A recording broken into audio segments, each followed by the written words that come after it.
Pour l'assurance, le refuge, les annexes, les clôtures, les abris, la terrasse, tout ça concrètement ne sera pas pris en charge par l'assurance.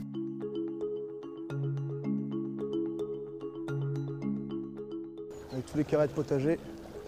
Ça c'était l'apiculture. Donc là on avait un pont surélevé. Maintenant il flotte.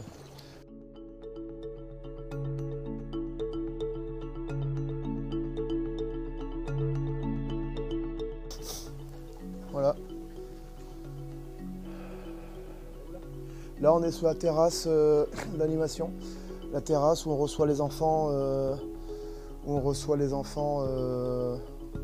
pour faire les animations, les goûters, les anniversaires, les conférences.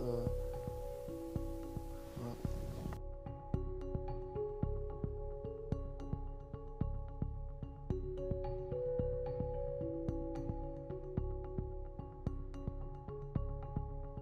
Ça s'est passé très vite suite à la première tempête, donc on a constaté un peu les dégâts le lendemain avec les arbres cassés et couchés qui ont cassé pas mal d'enclos et de clôtures.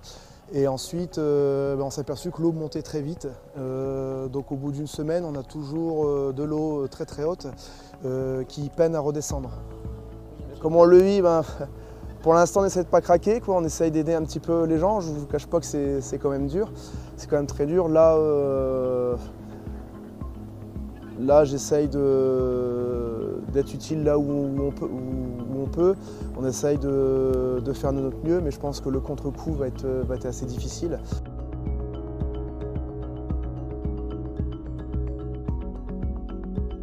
Il y a les arbres qui continuent à tomber en plus, parce que comme les sols sont gorgés d'eau, dès qu'il y a un petit coup de vent,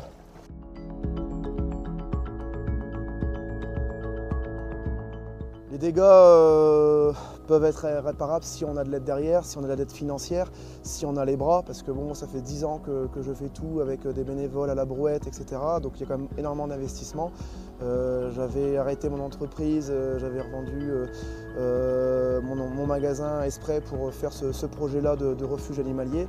Et aujourd'hui, il n'y a plus du tout de refuge, quoi. Là, il faut tout reconstruire.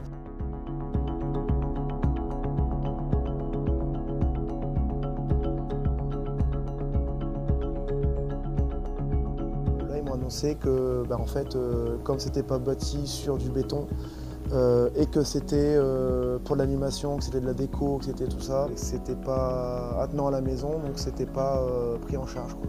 Concrètement, pour l'assurance, le refuge, les annexes, les clôtures, les abris, la terrasse, tout ça concrètement pas pris en charge par l'assurance. Là, il faudrait des dizaines et des dizaines de milliers d'euros pour tout remettre en état et racheter tout ce qui est fichu.